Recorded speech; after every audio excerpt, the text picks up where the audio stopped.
Bonjour, soyez les bienvenus à sa parole pour aujourd'hui. Le thème du jour, votre vie de prière a-t-elle besoin d'un réglage? Il m'invoquera et je lui répondrai. Psaume chapitre 91, verset 15. Il est impossible d'être un chrétien saint sans une bonne vie de prière. Comment la vôtre se porte-t-elle en ce moment? Considérez ces 3 questions.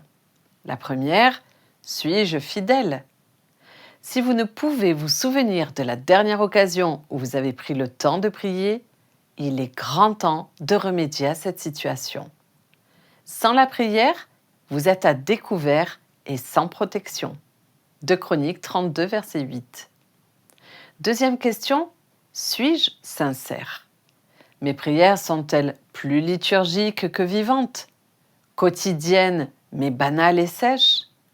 C'est parce que vous ne connaissez pas assez celui à qui vous parlez et vous ne savez pas ce qu'il ressent à votre égard.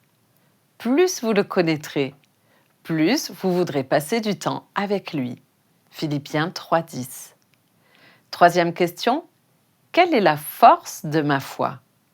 Vous demandez-vous souvent si la prière peut vraiment être efficace? Ou pourquoi un Dieu perdu dans le ciel aurait envie de vous parler? Ou même d'écouter ce que vous auriez à lui dire. S'il sait déjà tout, qu'allez-vous de toute façon pouvoir encore lui dire? Et si c'est lui qui décide toujours de tout, ça ne vaut même pas la peine.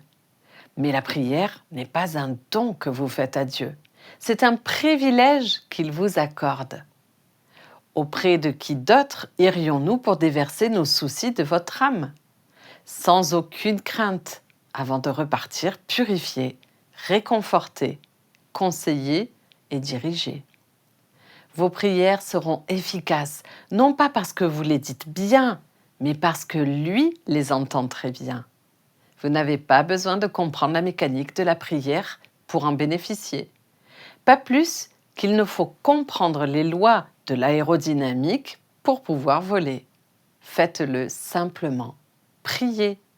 Montez dans l'avion et faites confiance au pilote pour qu'il vous amène là où vous devez aller. N'oubliez pas, il vaut mieux prier maladroitement que pas du tout.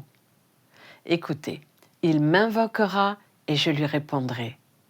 C'est écrit là, noir sur blanc. Dieu nous invite à demander et promet de nous répondre. Que vous faut-il de plus ?